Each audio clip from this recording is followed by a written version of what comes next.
The story opens in the grand chambers of the Galactic Council, a massive space station orbiting the binary stars of Alpha Centauri. Representatives from dozens of advanced alien civilizations gather for their monthly assembly. The chamber buzzes with the sounds of various species, the clicking of insectoid hive lords, the melodic tones of the crystal-based shard people, and the deep rumbles of the gas giant dwellers known as Storm Riders. At the center of attention is Earth's lone representative, Ambassador Tom Bradley, a middle-aged human in a simple blue uniform. He stands before the towering alien delegates, looking remarkably small and unremarkable compared to the impressive beings around him. The Hive Lord Chancellor, a creature resembling a giant praying mantis with golden armor, calls the session to order. Today we discuss the application of the human species for full membership in our council. The Chancellor announces, his voice echoing through translation devices. Earth has requested access to our advanced weapon systems and defensive technologies. A wave of what can only be described as alien laughter fills the chamber. The Storm Rider delegate, a being of swirling gases contained in a mechanical suit, speaks first. Humans? These soft, weak creatures who barely survive their own planet's dangers. They have no natural armor, no energy manipulation abilities, no hive mind consciousness. The Shard delegate, a living crystal formation that gleams with inner light, adds her melodic voice. Their technology is primitive. They still use crude chemical rockets and metal projectiles. Their fastest ships take years to cross their own solar system. Ambassador Bradley remains calm, his hands clasped behind his back. Honored delegates, humanity may appear physically weaker than your species, but we have other strengths. Our adaptability, our determination, our ability to work together despite our differences. Differences? Interrupts the Hive Lord. Your species cannot even achieve basic unity. You fight among yourselves constantly. Your planet shows signs of hundreds of recent conflicts. The Chancellor raises a clawed hand for silence. The human application is noted, but we must be realistic. Earth faces a significant threat from the expanding Void Empire. These dark entities have consumed 17 star systems in the past cycle. If they reach Earth, humanity will need our protection. Another delegate, a reptilian being called a Scale Walker, hisses softly. Perhaps we should observe how humans handle a real threat before considering their membership. The Void Empire has been detected at the edge of their solar system. The council members exchange glances through various sensory organs. They have all faced the Void Empire, beings of pure darkness that consume light, energy, and life itself. Even their advanced civilizations struggle against such enemies. Very well, the Chancellor decides. We will monitor Earth's response to this threat. If humanity can demonstrate they are worthy allies, we will reconsider their application. Ambassador Bradley feels a chill run down his spine. With respect, honored Chancellor, shouldn't we coordinate our defenses? Share intelligence about these void entities? The Storm Rider delegate's mechanical suit whirs with what sounds like dismissive laughter. Human, your species has never faced anything like the Void Empire. They are not merely invaders. They are devourers of existence itself. Your primitive weapons and divided leadership will crumble within days. Besides, adds the Shard delegate, this will be an excellent test. If humans can survive even briefly against the Void, perhaps they have hidden potential. If not, well, the galaxy has seen many species rise and fall. The Chancellor strikes his ceremonial gong, a sound that resonates through the chamber like thunder. The Council has decided. Earth will face this trial alone. We will observe and judge accordingly. As the session ends, Ambassador Bradley activates his communication device to send an urgent message to Earth. The other delegates file out, chattering among themselves about humanity's certain doom. None suspect that this decision will soon reshape their understanding of what it means to be human. The Hive Lord pauses near Bradley. Human, I almost feel regret for your species. The Void Empire shows no mercy. They have destroyed civilizations far more advanced than yours. Bradley looks up at the towering insectoid being. Thank you for the warning. But you might be surprised by what humans can do when we're pushed to our limits. The Hive Lord clicks his mandibles in what passes for amusement. Survival instincts are common among all species. But the Void Empire has faced survival instincts before. They consume them along with everything else.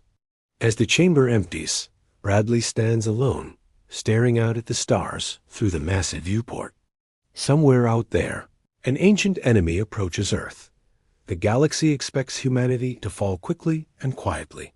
They have no idea what humanity is truly capable of when everything is at stake. 3 months after the Galactic Council's decision, Earth buzzes with frantic activity that would surprise the alien observers monitoring from their distant ships. What they expected to see was panic, chaos, and the collapse of human civilization as news of the Void Empire spread. Instead, they witnessed something unprecedented. In the underground command center beneath Geneva, General Maria Santos coordinates the largest mobilization in human history. The facility, carved deep into the mountain, houses representatives from every nation on Earth. For the first time since the species learned to walk upright, humanity stands truly united against a common threat. Status report, General Santos calls out to the massive holographic display showing Earth and its surrounding space. Commander Jake Mitchell, head of orbital defenses, steps forward. All asteroid mining operations have been converted to weapons manufacturing. We've turned the belt into a massive factory complex. Production is running 24 hours across all time zones. Dr. Lisa Wong, the lead scientist on the project, adds her report. The theoretical physics teams have been working on the data Ambassador Bradley smuggled back from the Council archives. We've made breakthrough discoveries about the Void entity's weaknesses. What the alien observers don't understand is that humanity's greatest strength has never been individual power or advanced technology. It's their ability to adapt, innovate, and unite when survival is at stake. While other species evolved specialized abilities, humans evolved the capacity to become specialists in anything they needed to survive. Sir, calls out Lieutenant Dan Cooper from the communications station. We're receiving another transmission from the Galactic Council. They're offering to evacuate key human personnel before the Void arrives. General Santos doesn't hesitate. Send our standard response. Humanity appreciates the offer, but will defend our home.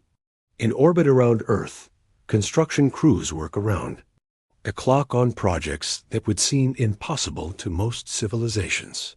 Massive ring structures circle the planet, not visible to the naked eye, but bristling with technologies that human engineers have developed in mere months. What took other species centuries to perfect, desperate humans have achieved through pure determination and sleepless innovation. Dr. Wong pulls up holographic displays of their research. The Void entities aren't truly invulnerable. They consume energy and matter, yes, but they have a critical weakness. They can't process certain quantum frequencies that exist in the background radiation of stellar formation. Explain it in simple terms, Doc, the General requests. Think of it like this, Dr. Wong says, adjusting her glasses. They're like perfect predators, but only for the kind of energy that evolved naturally in our galaxy. Humans, however, have always been good at making unnatural things.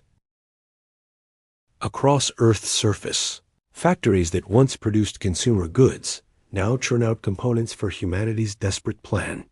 In Detroit, former automobile plants build massive quantum resonators.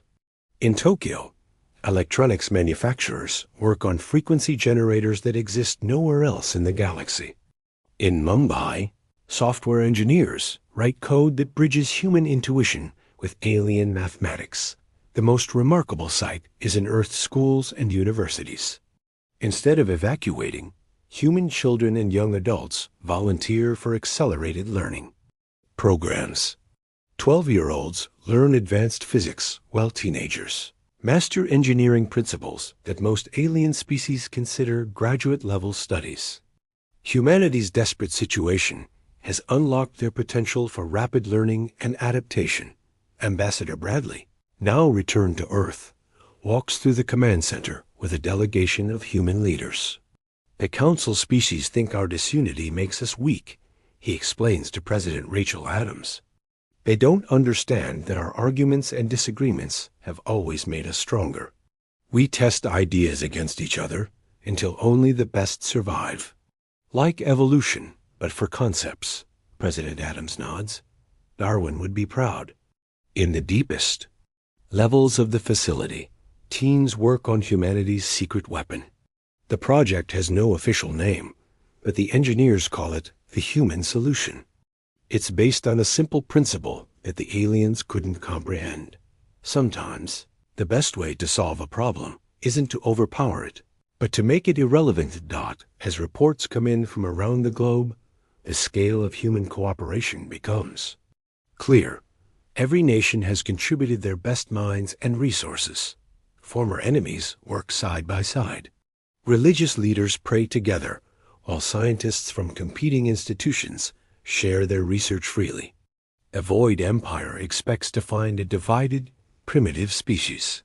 Instead, they're approaching a world that has achieved something even the advanced Galactic Council hasn't managed. True unity of purpose. General Santos looks at the countdown display, showing the Void Empire's estimated arrival time. 18 days remaining. Status of the global defense grid? 97% complete, Commander Mitchell reports. The quantum frequency broadcasters are online. The orbital resonance network is calibrated, and the civilian evacuation to the underground cities is ahead of schedule. The general nods grimly. The aliens monitoring Earth send their reports back to the Council, describing human preparations as frantic but futile. They see the construction, the cooperation, the desperate innovation, but they interpret it through their own understanding of warfare. They don't realize they're watching humanity do what it has always done best: face the impossible and find a way to make it possible. The Void Empire arrives at the edge of Earth's solar system like a spreading stain across the stars. Their ships, if they can be called ships, appear as holes in space itself, regions where light goes to die. The alien observers watching from their cloaked vessels expect the standard pattern: terror, desperate final transmissions, then silence as another civilization falls to the galaxy's most feared enemy.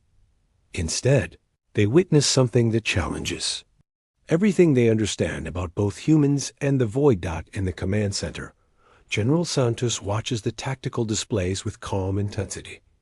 How many of them? She asks. Initial count suggests 47 Void ships, reports Commander Mitchell. Each one is roughly the size of our moon. They're moving in formation toward Mars' orbit. Dr. Wong studies the energy readings. The quantum signatures match our theoretical models perfectly. They're definitely consuming the background radiation as they advance. But something's different about their movement pattern. On the main screen, the Void ships pause near Mars. For the first time in recorded galactic history, the Void Empire stops its advance to study its target.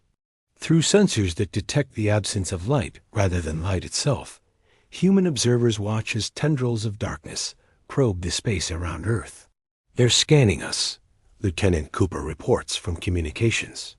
But, sir, they're not finding what they expect. The reason becomes clear as the Void entities attempt their standard first strike. Dark energy beams lance out from their ships, the kind of attack that has shattered planets and extinguished stars. But when the beams reach Earth's orbital defense grid, something unprecedented happens. The attacks simply disappear. Not absorbed, not deflected, not blocked. They cease to exist entirely.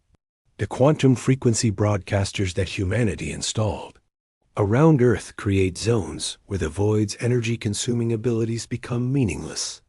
It's like trying to drain water with a cup that has no bottom. The fundamental physics that make the Void Empire so dangerous simply don't apply. Aboard the alien observation ships, emergency communications crackle with disbelief. "This is impossible," transmits the Hive Lord observer. "Nothing can neutralize void attacks. We've seen them consume entire star systems." The Storm Rider observer's mechanical suit vibrates with confusion. The humans have created zones of reality where the void cannot function.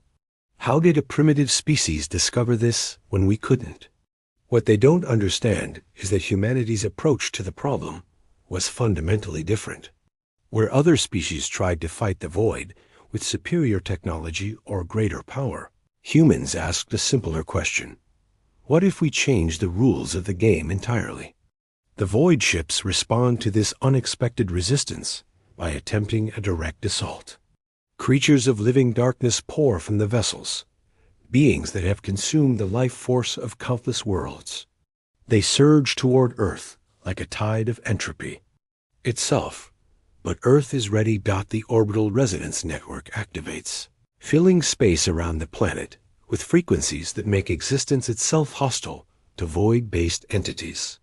The creatures of darkness find themselves unable to maintain cohesion in the modified space around Earth. Some simply fade away. Others begin to solidify into forms of matter and energy that can be fought with conventional weapons. "Incredible," breathes Dr. Wong as she watches the readings. "We're forcing them to exist in our reality instead of letting them drag us into theirs." The human response surprises everyone, including humanity itself.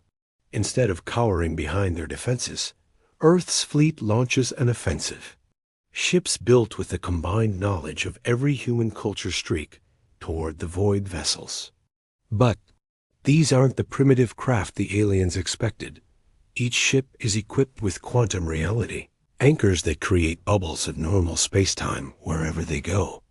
Inside these bubbles, the void entities become vulnerable to humanity's true strength, adaptability and innovation applied to warfare. Captain Bob Reynolds, commanding the lead assault ship, Defiance, opens communications to his fleet. "Remember, people, we're not just fighting for Earth. We're fighting to show the galaxy that being human means never accepting that something is impossible." The battle that follows defies every rule of engagement that the galactic community understands. Human ships dart between void vessels like wasps attacking giants, each strike creating zones where reality itself becomes hostile to the invaders. Instead of being consumed, the humans are consuming, not matter and energy like the void, but the very concept of their enemy's invincibility. As reports of the battle reach the Galactic Council, the Chancellor's mandibles click in what might be amazement. The humans are not merely surviving, they are winning. The Scale Walker delegate hisses in disbelief. How can this be? The Void Empire has never been defeated. Ambassador Bradley's voice comes through the communication system, calm and confident. "Honored delegates, you assumed the Void was unbeatable because you tried to fight them on their terms. Humans don't do that. When we can't win the game as it's played, we change the game itself." The tide of battle shifts as more void ships find themselves trapped in bubbles of human-modified reality, their fundamental nature turned against them by a species that refuses to accept limitations. Asterisk. As the battle rages in Earth's solar system, the Galactic Council convenes an emergency session. The chamber that once echoed with dismissive laughter now buzzes with urgent, worried conversations. The impossible is happening. Humanity is not just surviving the Void Empire, they're systematically dismantling it. "Status report from all observation posts," demands the Chancellor, his golden armor gleaming with agitation. The Shard delegate's crystalline form pulses with rapid light patterns, indicating extreme stress. "Council members, what we're witnessing challenges the fundamental laws of galactic warfare. The humans haven't just found a weakness in the Void Empire. They've made the Void Empire weak. On the main display, the battle around Earth continues to defy every military doctrine known to galactic civilization. Human ships, impossibly small compared to the Void vessels, swarm around their enemies like antibodies attacking an infection. But instead of being consumed, each human ship expands a field of altered reality that strips the Void entities of their greatest advantage. Explain to me how this is possible, the Storm Rider delegate demands, his mechanical suit sparking with electrical discharge from his agitation. Dr. Wong's voice comes through the communication feed from Earth. Honored Council members, you've been fighting the Void Empire the wrong way for centuries. You've tried to match their power, to build stronger defenses, to develop better weapons. But the Void isn't powerful because of what it can do. It's powerful because of what it prevents others from doing. The Chancellor leans forward. Continue, human scientist. The Void entities exist by consuming the natural order of the universe, Dr. Wong explains. They're parasites that feed on the way reality normally works. But humans have never been satisfied with the way things normally work. We've spent our entire evolution changing our environment instead of adapting to it. As she speaks, the tactical display shows human forces achieving something that galactic military experts considered impossible. A cluster of Void ships, each capable of consuming entire worlds, begins to retreat from Earth's expanding fields of modified reality. Captain, Reynolds' voice crackles over the communication system. Council observers, this is the captain of the human vessel Defiance. We're preparing to demonstrate humanity's core tactical doctrine. Which is? Asks the Hive Lord delegate. When the enemy is stronger than you, don't get stronger. Make strength irrelevant. What happens next will be discussed in galactic military academies for centuries to come. The human fleet doesn't attempt to destroy the retreating Void ships. Instead, they surround them with overlapping fields of quantum-modified space. Within these fields, the fundamental forces that allow the Void entities to exist begin to change. The creatures of living darkness find themselves solidifying into normal matter. Their ability to consume energy becomes an inability to process it efficiently. Their perfect adaptation to the darkness between stars becomes a fatal weakness when exposed to the light of human ingenuity. They're not destroying the Void Empire, whispers the Scale Walker delegate in amazement. They're transforming it. General Santos addresses the Galactic Council directly from Earth's command center. Honored delegates, humanity offers the galaxy a choice. We can share this technology freely, or we can keep it to ourselves. But first, we want something in return. The Chancellor's voice carries a note of respect that wasn't there months ago. What do humans want? Recognition, Ambassador Bradley says simply. Not as a weak species that needs protection, but as equals who bring something valuable to the galactic community. The transformation of the Void Empire continues as human. Technology spreads through the battlefield. The ancient enemy that consumes 17 star systems begins to lose cohesion. Some Void ships simply fade away as their crews are forced into normal spacetime. Others find themselves changed into forms of matter and energy that pose no threat to anyone. But the most remarkable transformation is happening to the Galactic Council itself. Species that have looked down on humanity for their weakness now watch in awe as humans accomplish what their combined civilizations couldn't manage in centuries of warfare. The humans are right, admits the Storm Rider delegate. We tried to fight darkness with light, to fight consumption with production, to fight chaos with order. But humans fight darkness by changing what darkness means. The Hive Lord's mandibles click in what might be admiration. They don't just think outside the box. They convince the universe that there never was a box. As the last Void ships either retreat or transform into harmless matter beings, Earth's defense grid powers down from combat status. The planet that the galaxy expected to fall within days has not only survived, but has solved the problem that plagued galactic civilization for millennia. Council members, General Santos announces. Earth formally requests full membership in the Galactic Council, along with a seat on the Military Planning Committee. We believe humanity has proven we have something valuable to contribute. The vote, when it comes, is unanimous. But more than that, it marks the beginning of a new age. An age where humanity's greatest strength is finally recognized not as a weakness, but as the key to solving impossible problems. 6 months after the Void War, as historians are already calling it, the Galactic Council Chamber has been completely transformed. Where once alien delegates looked down upon a lone human representative, now Ambassador Bradley sits at a horseshoe-shaped table as an equal among equals. The changes go deeper than mere seating arrangements. The entire philosophy of galactic civilization has shifted. The Human Solutions Committee will now present its findings on the asteroid mining crisis in the Proxima Sector, announces the Chancellor, his tone carrying a respect that would have been unthinkable a year ago. Dr. Wong steps forward, her presentation hologram showing a problem that has plagued 3 different alien civilizations for decades. The issue isn't a lack of resources or mining technology, she explains to the assembled delegates. The problem is that everyone's trying to mine asteroids the same way they mine planets. The Shard delegate's crystalline form brightens with interest. Please continue, Dr. Wong. Asteroids aren't small planets, Dr. Wong says with a smile. They're space islands with their own unique properties. Instead of forcing them to behave like terrestrial mining sites, we suggest working with their natural characteristics. What follows is a presentation that exemplifies humanity's new role in galactic civilization.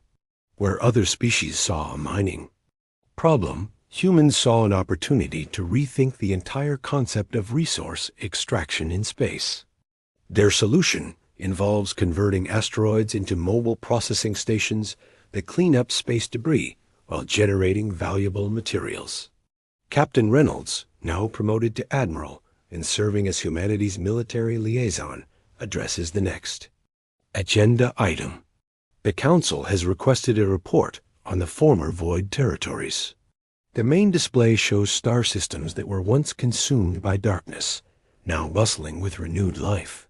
The transformation process we developed doesn't just neutralize Void entities, Admiral Reynolds explains.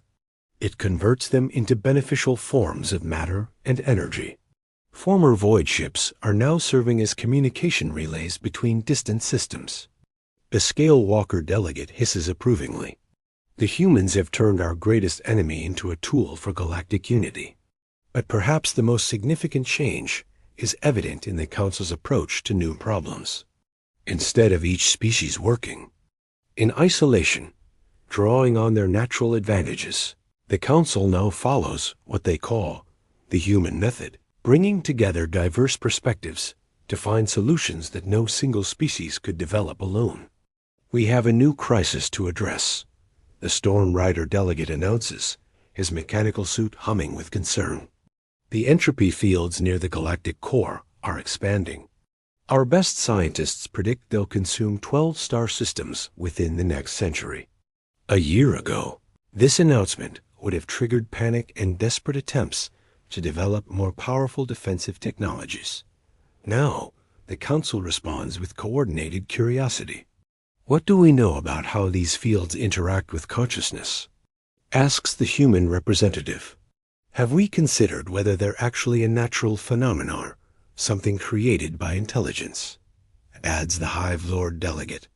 Perhaps the solution isn't to stop the expansion, but to redirect it toward something beneficial, suggests the Shard delegate. Ambassador Bradley smiles as he watches species that once worked in isolation now naturally adopt humanity's collaborative approach to problem solving. I recommend we form a joint research team. Each species brings their unique perspective, And we see what happens when we combine them. The proposal passes without debate, a change that would have been impossible before humanity proved that cooperation could solve seemingly impossible problems. As the session concludes, the Chancellor approaches Ambassador Bradley privately. "I must admit, human, that the Council owes your species an apology. We saw your physical limitations and assumed they represented intellectual limitations as well." "With respect, Chancellor," Bradley replies, "you weren't entirely wrong. Humans are physically weaker than most galactic species. But we learned long ago that our limitations force us to be creative. When you can't overpower a problem, you have to outsmart it." The Chancellor's mandibles click thoughtfully. "Your species has given the galaxy something we didn't know we were missing, the ability to make limitations into advantages." Looking out at the stars through the Council Chamber's viewport, Bradley reflects on humanity's journey from dismissed weaklings to valued problem solvers.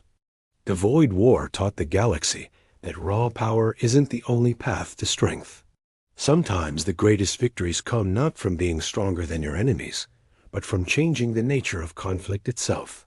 What's next for humanity? The Chancellor asks. Bradley gestures toward the star-filled display showing the expanding entropy fields. The same thing that's always been next for humans, taking on the impossible and finding a way to make it work for everyone. As delegates from across the galaxy file out of the chamber, they carry with them a new understanding of what it means to be truly powerful. It's not about having the strongest weapons or the most advanced technology. True power lies in the ability to look at any problem and ask not, "How do we defeat this?" but "How do we transform this into an opportunity?" The galaxy thought Earth was weak. They discovered that humanity's greatest strength was never needing to be strong. Asterisk.